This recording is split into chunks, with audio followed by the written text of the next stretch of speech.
L'objectif de cette vidéo est de présenter la formule d'intégration par partie.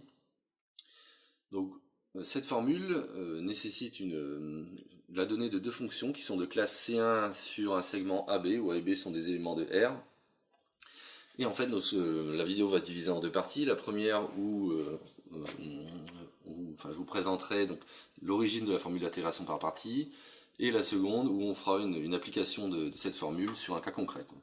Donc la première chose, c'est de se demander d'où vient la formule d'intégration par partie, et la formule d'intégration par partie en fait est une conséquence directe d'une formule déjà bien connue qui est la dérivée d'un produit. Donc si on se donne deux fonctions de classe C1, c'est-à-dire qui sont non seulement dérivables et dont la dérivée est continue, on peut calculer en particulier le produit de deux fonctions u fois v, enfin la dérivée du produit de deux fonctions, donc uv de x, u de x, v de x prime, c'est donc u' de x, v de x, plus u de x, v' de x. Alors d'où vient la formule d'intégration par partie? Cette formule consiste simplement à intégrer cette dérivée produit entre deux réels qu'on appelle a et b. L'intégrale de u de x, v de x' dx sera égale du coup à l'intégrale de a à b de u' de x, v de x dx. Et comme l'intégrale est linéaire, en fait, ce sera l'intégrale plus l'intégrale de a à b de u de x, v' de x dx. Voilà, alors si on regarde ces morceaux, qu'est-ce qu'on remarque? C'est que le premier morceau ici se simplifie, si bien qu'on peut l'écrire sous la forme de u fois v, enfin u de x, v de x pris entre a et b. Pourquoi? Parce que, en fait, uv est une primitive de uv'. Si bien que ceci nous permet d'obtenir la fameuse formule d'intégration par partie, qui est la suivante, c'est-à-dire que l'intégrale de a à b de u' de x, v de x dx sera égale à la différence entre u de x, v de x pris entre a et b, c'est-à-dire u de b, v de b moins u de a, v de a, et cette deuxième intégrale qui est l'intégrale de a à b de u de x, v' de x dx. Donc ça, c'est ce qu'on appelle la formule d'intégration par partie. Alors la question qu'on peut se poser et qui est légitime dans ces cas-là, c'est à quoi va nous servir finalement cette formule d'intégration par partie? En quoi est-ce qu'elle est utile?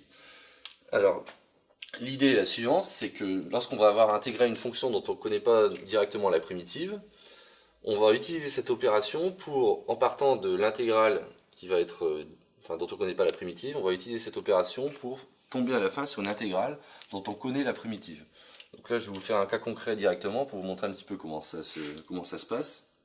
Sur, par exemple, l'intégrale donc de 0 à pi de sinus x fois x dx. Donc cette intégrale-là, a priori, on ne peut pas la calculer comme ça, parce qu'on ne connaît pas une primitive directe de x fois sinus x. Donc ce qu'on va faire, c'est qu'on va essayer d'utiliser la formule. Donc la première chose à remarquer, c'est que ces deux fonctions, la fonction qui a x associée x et la fonction sinus, sont bien de classe C1 sur 0π. Donc cette formule s'applique, et ce qu'on va faire, c'est qu'on va simplement identifier terme à terme. Donc on va en choisir une qu'on va appeler v et une qu'on va appeler u'. C'est-à-dire qu'on va en choisir une à dériver et une à primitiver. Donc là ici, notre v de x, ça sera la fonction x. Donc c'est cette fonction-là qu'après on va dériver ici. Et u' de x, ça sera sinus de x. Si bien qu'après, si j'applique la formule d'intégration par partie, il me reste donc u de x ici. U de x, c'est une primitive de u' de x, c'est-à-dire de sinus x. Donc une primitive de sinus x, c'est moins cos de x. V de x, il me reste avec l'air identique. Donc tout ça pris entre a et b, a c'est 0 et b c'est pi. Auquel je retranche, donc l'intégrale toujours de 0 à pi, de u de x, donc u de x, je l'ai déjà écrit ici, c'est moins cosinus de x, que je vais multiplier par v' de x, et v' de x c'est la dérivée donc de x, puisque v de x égale à x, la dérivée de x c'est 1.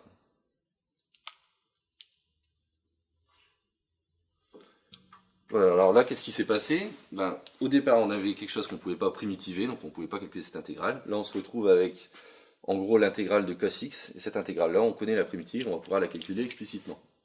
Donc là, la formule d'intégration par partie va nous permettre de terminer ce calcul, quoi.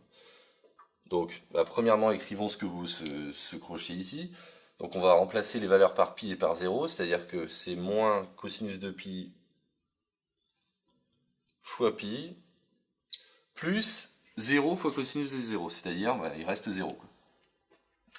Et on retranche ça, donc si je simplifie les signes moi ensemble, je vais me retrouver avec l'intégrale de 0 à pi de cosinus de x dx. Voilà. Et donc il me reste plus qu'à simplifier ça et à primitiver ça. C'est-à-dire que la cosinus de pi, je sais que ça vaut moins 1, donc il me reste pi. Et cette intégrale-là, la primitive de cosinus, ça va être sinus. Donc je vais obtenir sinus de x pris entre 0 et pi. Et sinus de pi vaut 0, sinus de 0 vaut 0. Donc résultat, tout ça, ça vaut pi. Voilà, et ça clôture donc la vidéo sur la présentation de l'intégration par partie.